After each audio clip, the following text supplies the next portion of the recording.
Minut za svetu Božju reč. Prelazimo na 22. poglavlje, priča Solomonovih o dobrom imenu, kako se stiče i gubi, ili narodski rečeno o dobrom obrazu, ili imaš obraz ili nemaš obraz.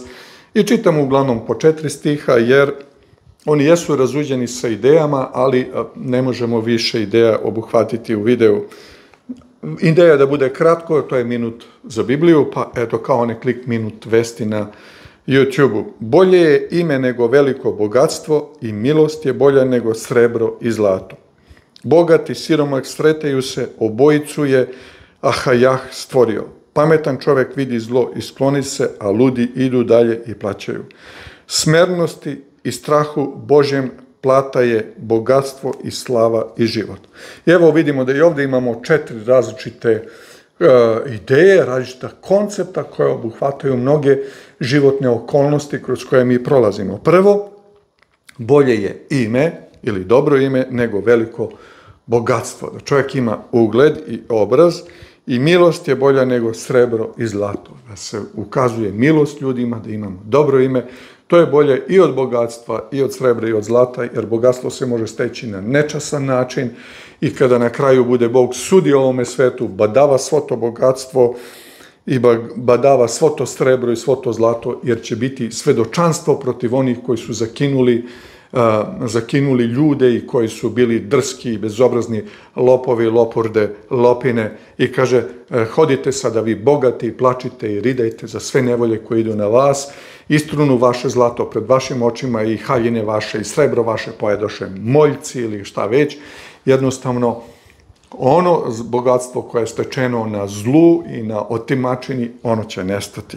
I to je prva ideja. Druga ideja je bogati i siromak sretaju se, obojicu je Bog stvorio. Dakle, i bogati i siromašni imamo, dakle, sve vreme istorije greha, bogate ljudi i siromašne, oni se susreću i obojicu je Gospod stvorio. Dakle, Bog je dozvolio da to tako bude. Zašto? Zato što je ovo zemlja greha, zato što ovo Sotona vlada ovim svetom. Hristos kaže, ide Soton, on je knez ovoga sveta i u meni nema ništa njegovo.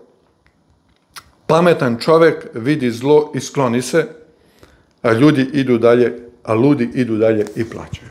Pametni ljudi kada vide zlo, oni se jedno sklanjaju. A oni blesavi i ludi, oni trče tamo da vide to zlo i oni jednostavno plaćaju, to jest stradaju u tome zlu kojem oni idu da se dive, da vide kako je to sada veliko zlo.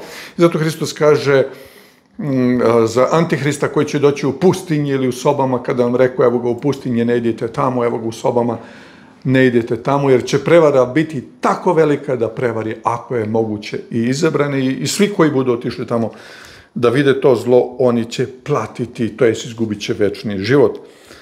I onda kaže, smernosti i strahu Božjem plata je bogatstvo i slava i život. Smernost i strah Božji, dakle strahopoštovanje prema Bogu, plata je bogatstvo i slava i život.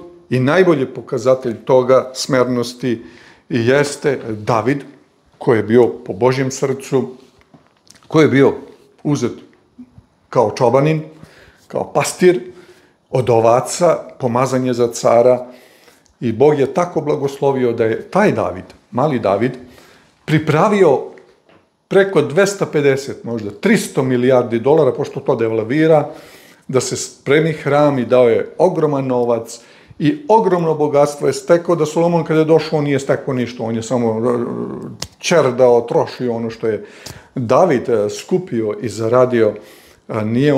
Nemamo izveštaja da je on uvećao blago, bilo je zlata ko blata, zato što ga je David pripremio da ga bude ko blata u to vreme. I zaista ljudi koji imaju strah Božji, koji se boje Boga, koji vole Boga, koji su smerni pred Bogom, Bog će ih blagosloviti kao što je blagoslovio Davida. Naravno, to nije baš sada uvek slučaj, ali David je bio car i kao car smeran i ponizan pred Bogom, on je postao silniji od svih careva i Solomon je samo to nasledio, koji su u to vreme hodali zemljom. I neka nas Bog blagoslovi da poslušamo ove savete i da budemo pametni ljudi i kada vidimo zlo da se sklonimo i da ne nastradamo u tome zlu, i neka nas vodi u toj mudrosti da idemo takvim putem u Hristovo ime. Lep pozdrav svima.